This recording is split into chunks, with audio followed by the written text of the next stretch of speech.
साल का ये आखिरी महीना है, आखिरी दिन है, बल्कि आखिरी महीना भी है, आखिरी दिन भी है।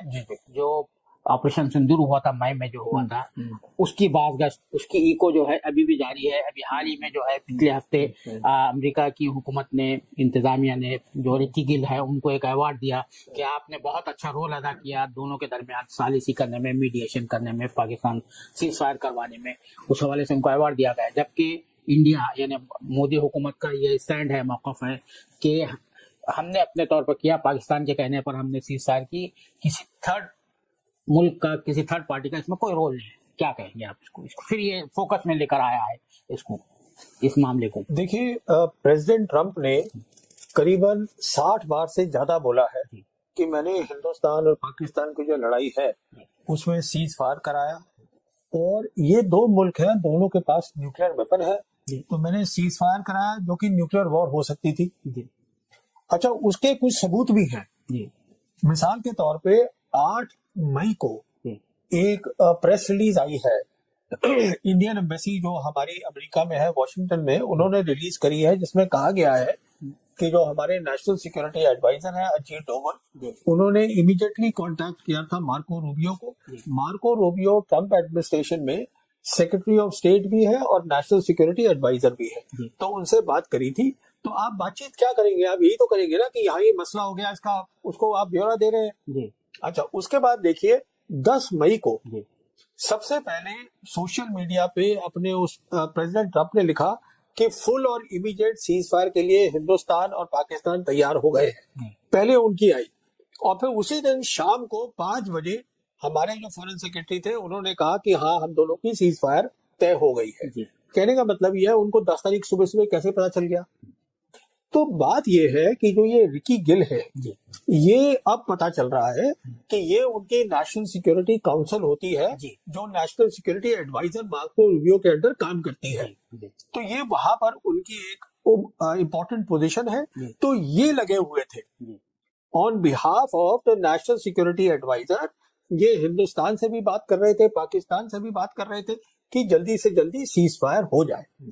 तो उसके तहत जो इन्होंने काम किया है, तो अमेरिकन हुकूमत ने और इनके जो बॉस है मार्को रूबियो, उन्होंने इनको एक अवार्ड दिया है। तो देखिए, ये बातें तो तय हैं कि हुआ है, नहीं तो क्या मतलब था 8 मई को जो हमारे डोवल साहब है उनको बात करने की जरूरत ही क्या थी? अगर आपको जंग लड़नी है तो आप जंग लड़िए ना, पर ये नहीं किया हमने। हमको सिर्फ ये था कि जल्दी से जल्दी सीज फायर हो। अब देखिए आगे जब हमारे रक्षा मंत्री हैं राजनाथ सिंह, उन्होंने फिर पार्लियामेंट में ही बताया कि आधे घंटे के अंदर अंदर हमने उनसे कहा कि हम सीज फायर के लिए तैयार हैं, जब हमने अपना एक्शन कर लिया, और अगर अब सीज फायर कर लेते हैं, वो माने नहीं, ये बोला। उसके बाद आप देखिए कड़ी बनती है ना, ये पूरा चेन ऑफ इवेंट्स है। पहले हमने कोशिश की, उन्होंने मना कर दिया। 8 तारीख को फिर डोवल ने बात करी, और फाइनली जो है रिकी गिल की मदद से ऐसा लग रहा है कि ट्रंप ने डिक्लेयर किया कि सीज फायर होगी। तो ये तो बात है, अब हम मानने को तैयार नहीं है। तो इसके पीछे क्या रीजनिंग क्या है? रीजन तो बहुत सिंपल है। हम ये चाहते नहीं है कि हमारे प्रधानमंत्री की जो एक इमेज है कि वो ऐसे हैं कि मतलब वो लड़ाई लड़ सकते हैं और वो कुछ भी कर सकते हैं। मिसाल के तौर पे उन्हीं की हुकूमत में जब से हिंदुस्तान आजाद हुआ है, ये पहली बार है कि जो हमारी 2 मिलिट्री लाइंस हैं, एक पाकिस्तान के साथ, एक चीन के साथ, दोनों में ही काम हो रहा है। मतलब वो जंग का काम चल रहा है, क्राइसिस है, वहां प्रॉब्लम है। ये पहले कभी हुआ ही नहीं। और हमारा ये कहना है सरकार का कि जो लोग अब मानने भी लगे हैं कि ये हमारे प्रधानमंत्री मोदी हैं, उनके कारण ही हम जो है इतने तगड़े बने हैं नेशनल सिक्योरिटी में, तो उनकी इमेज के ऊपर असर पड़ेगा। तो हम चाहते भी है कि उसमें असर पड़े कि वो एक बहुत ही शक्तिशाली लीडर है, तो इसलिए ये हुआ है। तो ये शुतुरमुर्ग वाला रवैया है। अब जो भी है, कोई भी उसको बोल दीजिए, नाम दे दीजिए। तो देखिए, सच्चाई जो है वो कभी ना कभी तो सामने आ ही जाती है। अच्छा, इससे पहले इसका भी कोई जवाब नहीं दिया गया। जी, बोलिए। इससे पहले इसका भी कोई जवाब नहीं आया हमारी हुकूमत की तरफ से। जी, उससे कबल जो है यूएस चाइनीज डिफेंस कमीशन है, उसकी रिपोर्ट आई। उसमें बिल्कुल जो है कैटेगोरिकली कहा गया है कि पाकिस्तान मिलिट्री सक्सेस और इंडिया, ये वर्डिंग इस्तेमाल की गई, उसको भी कंट्राडिक्ट नहीं किया गया है। तो ये जो है इस पर क्या कहेंगे आप? तो ये ये जो तो कह रहे हैं बिल्कुल साफ साफ वाज़ेह अल्फाज में कहा, और उसमें रफाल गिराने की भी बात कही गई है, वो रिपोर्ट जो कमीशन की रिपोर्ट आई है।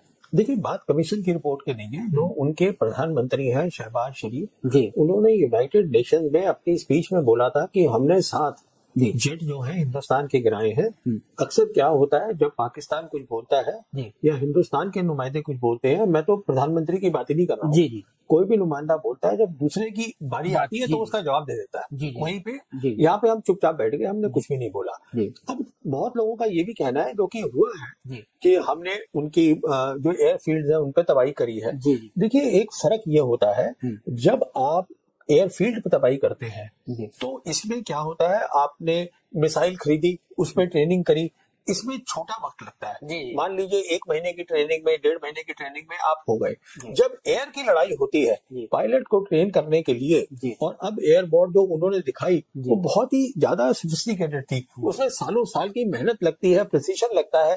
तो एयर वॉर बहुत इंपॉर्टेंट चीज होती है, मैन्ड एयर वॉर।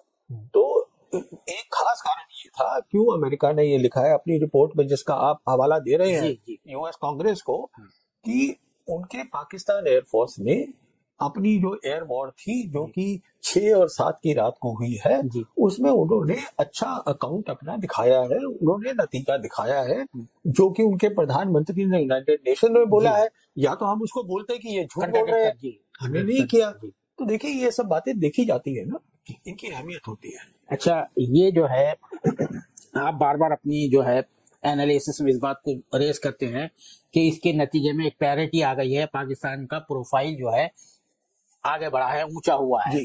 तो इसको जरा आप डिफाइन करेंगे, what do you mean by profile में उनके इजाफा हो, पाकिस्तान की प्रोफाइल? देखिए, अभी उनका क्या हुआ है, इसके बाद 18 जून को जी प्रेसिडेंट ट्रंप ने उनको लंच के लिए बुलाया जी व्हाइट हाउस के अंदर। ये फील्ड मार्शल आसिम मुनीर को, वो फील्ड मार्शल बन गए जनरल से, उनको वहां पर बुलाया। अच्छा, उस पे उनसे सलाह ली होगी ईरान के बारे में। अभी मिडिल ईस्ट में बहुत प्रॉब्लम चल रही है, वहां मिडिल ईस्ट के अंदर फिर हमें पता चला कि सऊदीज ने अगस्त के महीने में उनके साथ एक डिफेंस एग्रीमेंट भी कर लिया, तो ये पाकिस्तान के साथ कर लिया। अच्छा, टर्की वैसे ही पाकिस्तान के बहुत करीबी है। अच्छा, उसके बाद जो जीसीसी कंट्रीज हैं, 5 और हैं, अब वो भी इसमें अब रिपोर्ट्स आ रही हैं, वो भी चाहते हैं कि कुछ हम पाकिस्तान के साथ करें।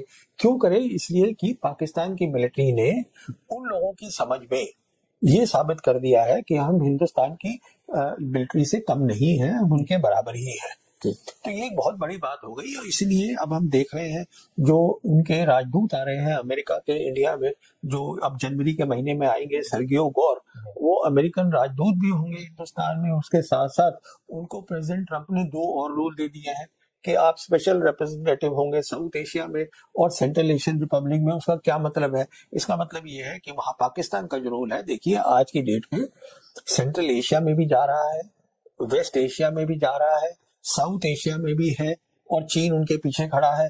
चीन ने खुलेआम बोला था जब ये इंडस वाटर ट्रीटी की बात हुई कि आप पानी को अगर रोकेंगे तो हम ऊपर बैठे हैं, हम भी कुछ करेंगे। उनके विक्टर गांव है जी जो उनके कमेंटेटर है जी जो। तो कहने का मतलब ये है कि आज अगर आप यूरेशिया देखिए, जिसको हम यूरेशिया बोलते हैं, जो हार्ट ऑफ यूरेशिया है, जो एकदम बीचों बीच यूरेशिया का है, तो वो ये एरिया है, West Asia, Central Asia, South Asia. तो इसमें एक तरीके से जो उनकी जियोपॉलिटिकल प्रोफाइल है पाकिस्तान की, इस 4 दिन के ऑपरेशन के बाद इतनी ज्यादा बढ़ गई है कि अब उनको अब देखिए, ये लीबिया उनसे बातचीत चल रही है, $4 बिलियन के JF-17 खरीदने की बात चल रही है। तो उनसे फिर वो ट्रेनिंग भी करेंगे। ट्रेनिंग में वो सऊदीज को करा ही रहे हैं, पहले भी करा रहे थे, अब करा रहे हैं। सऊदी से और पैसा आएगा। प्रेसिडेंट ट्रंप भी उनसे बहुत खुश हैं पाकिस्तान से। अब प्रेसिडेंट ट्रंप ने उनको वो F-16 के जो सपोर्ट सिस्टम्स है वो सब देने की बात कर दी है। ये सब कुछ इसलिए हो पाया है क्योंकि ऑपरेशन सिंदूर में जहां तक दुनिया का ताल्लुक है, उनका ये कंक्लूजन है कि पाकिस्तान ने ऐसा काम किया है जिसकी दुनिया को उम्मीद नहीं थी। जी, ये बात है। तो वो जेन्स है या जीन्स डिफेंस वीकली में भी आया है रफाल तैयारी के बारे में, उस पर भी एक रिपोर्ट आई है अभी ताजा, जो है पिछले इससे पहले के इश्यूज में रफाल के बारे में आई है। तो इसमें कहाँ तक सच्चाई है? ये रफाल तैयारी गिराए गए, जो जेट जो गिरा। ये सच्चाई तो ये देखिए ना कि हमारे जो चीफ ऑफ डिफेंस स्टाफ है जी उन्होंने सिंगापुर में कहा था कि कुछ गिरे हैं। जी जो यहाँ पर ब्रीफिंग दिया करते थे जब ऑपरेशन सिंदूर चल रहा जी था, तो लेफ्टिनेंट जनरल राजीव खड़े थे, उन्होंने भी कहा कि हाँ नुकसान दूसरी तरफ होते हैं, दोनों तरफ होते हैं। हाँ तो नुकसान तो होते हैं, हवाई जहाज गिरे भी हैं, पर हम अभी बता नहीं रहे हैं कि कितने गिरे हैं जी और उनसे पूछा भी नहीं जा रहा है। ना तो अपोजिशन पार्टीज यहाँ पूछ रही है, कोई दबाव डाल रही है जी सरकार के ऊपर, और जो गोदी मीडिया है उसका नाम ही गोदी मीडिया है, जी जी इसीलिए जी तो उनका तो कोई लेना देना ही नहीं है पूछने से।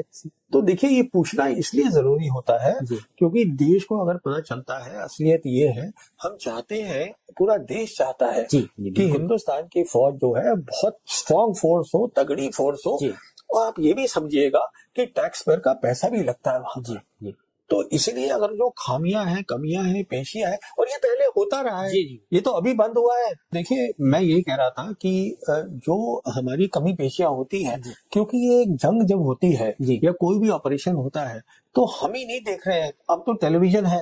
जी अब यूक्रेन में क्या हो रहा है हमें भी तभी पता चल रहा है जब अमेरिका को पता चल रहा है, जी सबको एक साथ पता चल रहा है ना, जी क्योंकि हर चीज जो है वो इंस्टेंट इंफॉर्मेशन जी आ रही है। तो इसलिए अगर आप चीजों को छुपाते रहेंगे तो उसमें होता क्या है कि एक तो दुनिया को लगता है कि आप में काबिलियत ही नहीं है काम करने की। जो कमी पेशी होती है रोज पता चलता है कि हाँ यूक्रेन ने ये ड्रोन बनाए, रशिया ने ये ड्रोन बने, वहां से गए, तो ये होता है, ये होना चाहिए। इसमें क्या है, छुपाने से क्या होता है। अच्छा, आपका एक और तजिया था जिसमें आप कहते हैं कि जब भी बीजेपी आई इन्होंने जो है सिक्योरिटी, देश की सिक्योरिटी के साथ जो है इन्हें गड़बड़ की या खिलवाड़ किया, जिस तरह से जो है कि वो जो किस तरह से आपने किताब का भी हवाला देते हैं, वो बिरजेठा साहब जो थे एनएसए थे, वो फौरन फोन कर रहे थे वाजपेयी के जमाने में। उसने कोंडोलीजा राइस ने भी लिखा है अपनी किताब में। तो अब ये जो बीजेपी का दूसरा पीरियड है वाजपेयी साहब के बाद, यहाँ पर भी देखने वाला गलवान का वाकया होता है। कश्मीर के हवाले से आप कहते हैं 370 हटा के आपने उसके रिपरकशन के बगैर, सोचे बगैर, इम्प्लीकेशन के बगैर उसको हटा दिया, ये कर दिया। तो इस पर जरा आप तफसील से रोशनी डालें, ये जो बात आपने बनाई थी वीडियो में जो कहा था। देखिए दो चीजें बहुत साफ हैं कि जब भी बीजेपी की सरकार आती है, चाहे वो वाजपेयी की सरकार हो या मोदी की सरकार हो, ये हमेशा ये कहा बताया जाता है लोगों को कि हम नेशनल सिक्योरिटी में हम कांग्रेस की पुरानी पहली सरकारों से बहुत बेहतर है। तो वो एक गलत बात है, क्योंकि नेशनल सिक्योरिटी जो है वो नेशनल सिक्योरिटी लड़ाई करना नहीं होता, उसके साथ कई और मसले जुड़े होते हैं। तो हमने देखा गया है कि जैसे वाजपेयी के टाइम के अंदर ऑपरेशन सिंदूर हुआ, ऑपरेशन सिंदूर नहीं, सॉरी ऑपरेशन पराक्रम हुआ। तो वो ऑपरेशन पराक्रम में हमारा बहुत नुकसान हुआ था। नुकसान ऐसा हुआ कि कुछ हमारे लोग मारे गए, लड़ाई हुई नहीं, तो लॉस ऑफ फेस हुआ, हम लोग वापस आए, वेयर एंड टेयर इक्विपमेंट को हुआ, पैसे हमारे वेयर। तो ये सब कहने का मतलब ये है, चीजों को सोचना पड़ता है पहले। अभी जैसे आज जो है कई बीजेपी वाले कह रहे हैं कि जब ये मुंबई अटैक हुए थे 2008 के, तो मनमोहन सिंह सरकार को अब जो है करना चाहिए था और पाकिस्तान को। अरे भाई ऐसे थोड़ी ना होता है, सब चीजों को देखना पड़ता है। पर इसमें मैं ऑलरेडी बोल चुका हूँ, तो मेरे ख्याल में 2008 में जो मनमोहन सिंह सरकार ने किया था वही ऑप्शन था और कोई ऑप्शन थे नहीं। अब फर्क ये हो गया है वाजपेयी के और अब मोदी के टाइम में, वो बहुत बड़ा फर्क है। वो ये है कि वाजपेयी के टाइम में बातें बोली जाती थी, मतलब आम सब कुछ था, प्रेस भी पूछती थी, अब वो सब बंद हो गया है। फर्क ये आया, बहुत बड़ा फर्क है। अब क्या है, अब एक नैरेटिव बना देते हैं कि अब हम जीत गए। अब जैसे देखिए ये कई लोग हैं रिटायर्ड 3 स्टार जनरल है, जैसे कि एक वो है आपके लेफ्टिनेंट जनरल कोई बख्शी, नहीं वो कोई केजे सिंह है, कोई वो टाइनी डिलन है, कुछ कुछ ऐसे हैं। उनकी किताब में देख रहा था, किसी ने भेजी मुझे। अच्छा, उसमें वो जो एयर वॉर हुई थी 7 की सुबह को, उसका जिक्र ही नहीं है। अच्छा, तो आपने ऑपरेशन सिंदूर की किताब लिख दी, उसका जिक्र ही नहीं किया। तो ये थोड़ी अजीब बात है ना। तो ये मैं ये कह रहा था। तो नहीं, कहने का मतलब ये है कि अगर आप मुल्क से है ना, तो मुल्क के लोगों से छुपाएंगे इस चीज को, तो ये हमारी कमजोरी जो है पूरी दुनिया में एक्सपोज होती है कि हम छुपा रहे हैं। मैं ये नहीं कह रहा हूँ, मैं ये कह रहा हूँ कि ऐसी बातें छुपती नहीं है। अब जैसे रिकी गिल को उन्होंने अवार्ड दिया तो हमको पता चल गया क्या हुआ। अगर हम छुपाएंगे, दुनिया तो देख रही है ना, दुनिया उसकी बात करेगी। मैं आपको आपके दर्शकों को एक और बात बताना चाहता हूँ। अभी एक न्यूज आई है कि जो चीन के फॉरेन मिनिस्टर हैं वांग ही जी उन्होंने भी कहा है कि उनका भी रोल था सीज फायर लाने में। अच्छा वो भी एक बात आई है। अच्छा तो कहने का मतलब ये है कि अगर हम खुद ही बता दें अपने लोगों को जी तो ये इधर उधर से जो आ रही है छुटपुट खबरें, जी तो इससे देश, अब देखिए हम मोदी सरकार ने ये तय किया है कि अब हम विकसित भारत बनेंगे जी 2047 में, जी। जब हमारे 100 साल पूरे होंगे। जी तो जब आप डेवलप कंट्री बनना चाहते हैं जी तो ये चीजें जो है ना, ये शोभा नहीं देती, जी ये उसके साथ जाती नहीं है, किरदार के साथ नहीं जाती एक डेवलप कंट्री के। क्योंकि इसकी इमेज होती है कि एक मुल्क है जो हो रहा है उसकी बात करेगा और उसके ऊपर मतलब डिस्कशन करेगा, वो हो नहीं रही है। आखिरी मेरा सवाल ये है कि ऑपरेशन सिंधु से हमारी सरकार ने कोई सबक सीखा है? मिलिट्री अब किस तरह की तैयारी कर रही है, इससे जो है लेसन्स लेते हुए आपके ख्याल में कुछ है ऐसा, कुछ आपको महसूस होता है?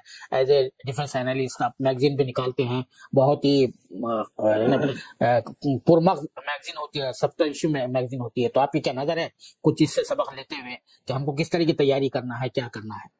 देखिए, जो अभी आते रहते हैं, क्योंकि अब हमारे बहुत सारे सीनियर ऑफिसर्स हर जगह जाते हैं, कभी टेलीविजन पे बात कर रहे होते हैं, कभी कहीं और कर रहे होते हैं, तो जो मुझे लगता है जी कोई खास सबक नहीं सीखे हैं जी उसका कारण बहुत सिंपल है। जी आज भी बात होती है कि हमें थिएटर कमांड्स बनानी है, जबकि अगर हमें सिंदूर समझ में आया है तो हमें ये कहना चाहिए कि पहले हमें काबिलियत बनानी है और उसके बाद फिर रिफॉर्म्स की बात करनी है। हम आज भी रिफॉर्म की पहले बात कर रहे हैं, तो कितना सीखा है अब वो तो अगला, जब अब जैसे प्रधानमंत्री ने कहा है कि ऑपरेशन, मैं इसी में इजाफा करना चाह रहा था, बीच में आप माफ करना, मदाखलत कर दिया कि वो तेजास का जो हुआ कि भाई हमारा इंडिजीनियस जो है तो वो था फाइटर जेट था, वो वहां पर जो हादसे का शिकार हुआ, वो बेचारे जहाँ बहक भी हुए जो पायलट थे, तो इसको भी जरा शामिल करते हुए। देखिए ये दो अलग बात है। हाँ, दो अलग बातें, तो ये शामिल नहीं हो सकती, क्योंकि एक बात ये है कि क्या ऑपरेशन सिंदूर से हिंदुस्तान की फौज ने जी उससे सबक सीखा है जी उसका जवाब मेरा ये है, सबक सीधा ये था,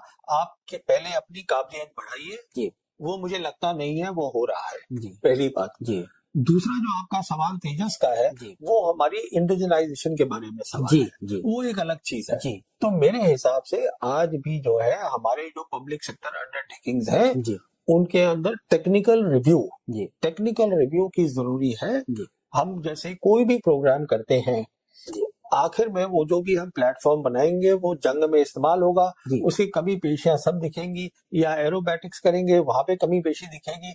तो इसमें कहने का मतलब ये है कि ये सरकार के ऊपर है, क्या आप करना चाहते हैं टेक्निकल रिव्यू, तो उससे क्या होता है कि देश का जो नाम है वो गिरता नहीं है। जी ये बात है।